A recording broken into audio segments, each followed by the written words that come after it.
Hello aspirants, I'm Indumani Karthikeyan from Inkar IAS Academy. Today we are going to discuss about 4th January current affairs. The topic taken from the Delhi edition.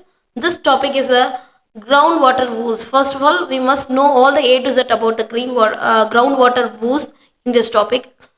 This topic comes under our main topic GS3 conservation, environmental pollution, degradation, and also comes under our prelims topic pollution. The topic why it is in the news, actually it is in the news because of the increasing contamination of the groundwater. First of all, there's a many crisis, water crisis in India has facing a challenge of lack of access of the clean water for several years. Why the depletion of this water? There is a many reasons behind the water depletion. First of all, the increased demand is one of the reasons. That is a water, domestic, industrial, agriculture need that limited surface water resources lead to a overexploited of the groundwater resources. There are limited storage facilities owing to the hard rock terrain, along the added disadvantages of the lack of rainfall, especially in the central Indian state. There is a green revolution that enable water intensive crops to be grown that in drought prone water deficient region, leading to a over extraction of the groundwater. And also there is a frequent pumping of water is a main problem to ground without waiting for the replacement. A replenishment leads to the quick depletion. And also there is a subsidies on electricity on IMSP, that is a water intensive crops, also leading reason for the depletion. There is a water contamination is a burning problem, that pollution of landfills, septic tanks, leaky underground gas tanks, or from overuse of the fertilizer, pesticide, and lead to a damage and depletion of the groundwater resources. And also there is an inadequate regulations. The groundwater laws encourages the exhaustion of groundwater resources without any penalty. There is a deforestation and scientific method of agriculture, chemical effluents from industries, lack of sanitation also lead to the pollution of the groundwater. So these are the main reason for the depletion of our groundwater. Mainly, what are the main sources of the contamination? First of all, we must know the contamination sources.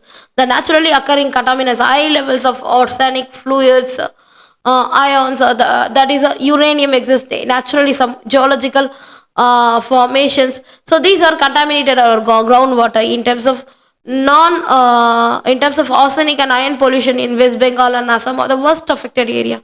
Due to agriculture, there is an excessive use of fertilizers, pesticides, and also the herbicide will leach the harmful chemicals into the water table, which will affect the water body. And also there is an industrial waste. There is a untreated industrial effluents often find their way of groundwater sources. So this contains heavy metal and other toxins. And also there is a urbanization is one of the main reason. That is a leaky sewage system and improper waste disposal in the urban areas will contribute the groundwater pollution. And finally the saltwater intrusion, that is a over plunging of the groundwater can cause the salt water from the ocean to the infiltrate freshwater aquifers, rendering the water unusable for the drinking and irrigation. Rajasthan, the highest number of rural habitat reflected the salinity contamination.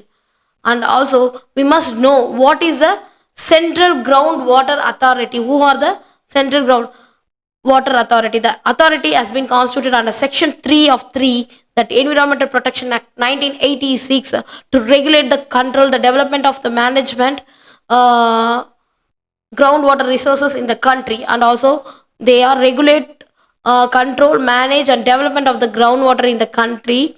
And also there is a Section 4 of the Environmental Protection of 1986 for the appointment for the officers. So these are the main central authority will deal the groundwater mechanisms. And also we must know the primary agents.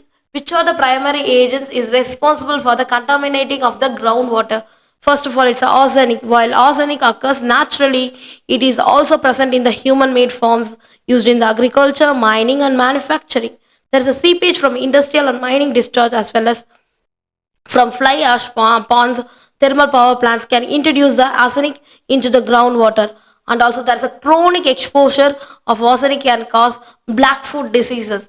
The fluoride, second thing is a fluorosis is a prevalent issue due to the consumption of the water which high fluoride contain. Excessive fluoride intake can result in neuromuscular disorders, geo-intestinal problems, and also there is a dental deformities, that is a skeletal fluorosis that characterized by the painful stiff joints, and also there is a snark knee syndrome, that is a marked over outward bending of the legs from the knees can also it's occurred by the fluoride contamination.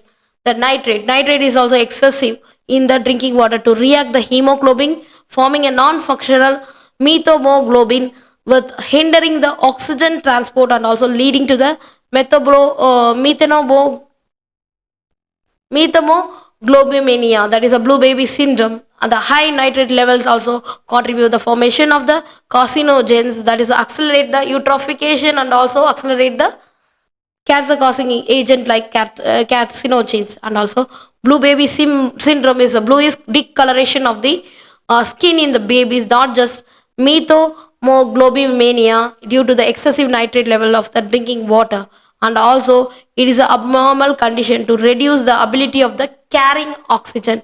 Finally, the uranium, the weak radioactive with a long physical half-life of a found concentration above in the WHO guidelines is for localized pockets in India, mainly Rajasthan, northwestern states. Uranium is primarily present in the alluvial aquifers, that is southern states like Telangana. It originates from crystalline rocks such as granite. So, elevated uranium levels of the drinking water can cause the kidney toxicity. The radon. The radon is a recently in some areas Bangalore groundwater used to drinking has been found to contain significantly high levels of radioactive radons. That is a originate from the granites or the uranium undergoes a decay of the radium and radon. This presence mainly damaged lung tissues, ring, and also risk for the lung cancer, and other trace materials like lead, mercury, cadmium, copper, chromium, and nickel, which possess carcinogenic properties. So, water contaminated cadmium can cause the ita disease, also associated with ouch disease.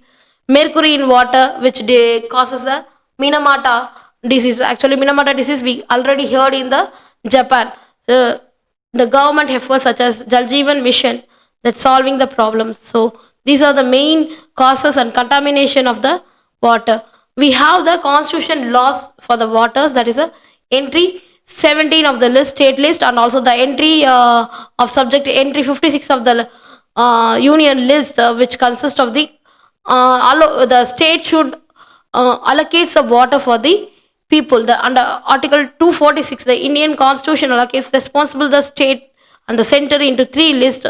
They can provide the water for the citizen of India. So these are the thing we need to maintain. A good sign of India now has a robust scientific assessment to monitor the health and groundwater blocks annually. So we need to consider this kind of contamination, and we need to check the water contamination level to recover from the water contamination. Thank you so much.